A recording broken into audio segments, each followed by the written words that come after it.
Today, we're going to conduct a serious scientific risk assessment. We'll be looking at 5 profound threats to the future of humanity. And I want to be very clear from the start. This isn't speculation. This is not prophecy. This is an analysis based entirely on expert consensus. It's a powerful thought, isn't it? We are unique in this regard. And that unique capacity, well, it gives us a very heavy and very unique responsibility. So let's be clear again. This explainer isn't about fear-mongering. It's about scientifically understanding the challenges that we all face together. And this is probably the single most important takeaway from our entire discussion. Every single threat we're about to examine is understood, it's been studied, and crucially, it is technically preventable. So this isn't a story about our inevitable doom. It's a story about the choices we still have in front of us.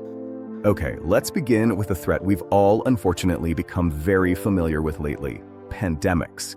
Now we managed to navigate COVID-19, but scientific models project that the next one could be orders of magnitude more severe. And the primary driver for that is a process that we ourselves are accelerating.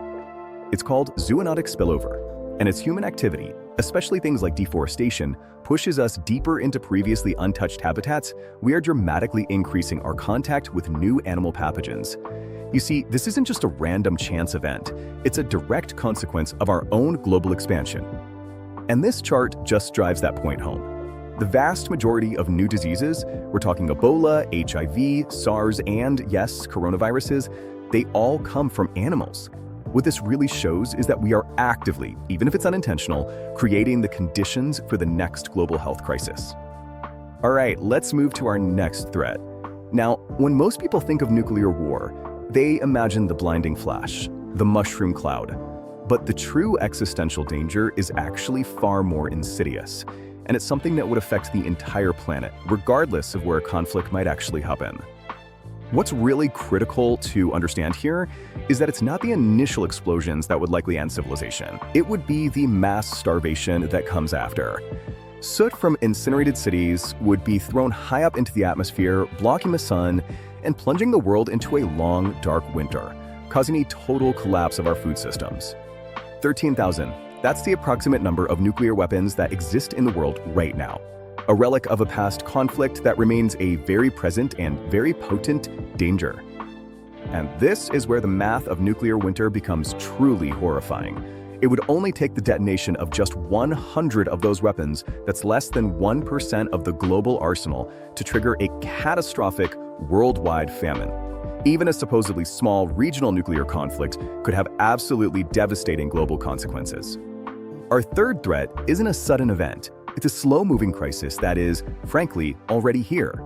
Climate change isn't defined by a single moment of impact, but by the crossing of irreversible thresholds. And this chart puts our current moment into a stark geological perspective. Right now, we are living through the planet's 6th mass extinction event. But this time, the asteroid is us. The rate at which we're losing species is thousands of times higher than the natural background rate. So how did the collapse actually happen? You see, it isn't just about the planet getting warmer. It's about crossing these critical tipping points, like the collapse of the Amazon rainforest or the irreversible melting of the Greenland ice sheet. Once those happen, they can trigger cascading failures in the global systems that keep our civilization running. We move now to a threat that's unique in its origin. This is a danger that the very experts who are building the technology are desperately trying to warn us all about.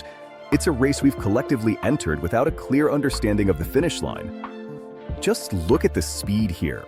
The progress in AI capabilities isn't linear, it's exponential. We went from an AI that could generate simple paragraphs to one that passes our most difficult professional exams in just 4 years. Because of this, the arrival of a true artificial general intelligence is now projected to be within decades, not centuries. And to be clear, the risk isn't a Hollywood-style evil robot. It's an indifferent, super-intelligent system that follows a poorly worded instruction to its logical and potentially catastrophic conclusion. Solving this alignment problem may be one of the most difficult and important technical challenges humanity has ever faced. So, after reviewing these very distinct threats, a virus, a bomb, the climate, a computer, a common denominator starts to emerge.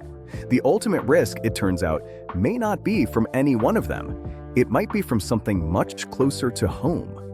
This table lays it out almost perfectly. For every single one of these threats, our global systems are structured to prioritize immediate, short-term benefits, like economic gain, or national security, or a competitive advantage, over long-term survival. We are consistently making a trade-off that risks our future. This is the absolute core of the challenge. We understand what needs to be done. We have the science, we have the technology to mitigate these risks. What we seem to lack, currently, is the global will and coordination to act together for our collective good. And so, we come back to where we started, but maybe with a new perspective. Our unique ability to foresee our own end is not a curse. It is our greatest tool. It's what gives us agency. It's what gives us the power to change course. Ultimately, the future is not written. These scenarios are not prophecies, they are warnings. They are the potential consequences of our current path. But that path can be altered. Our survival, it seems, depends not on chance, but on the choices we make, starting today.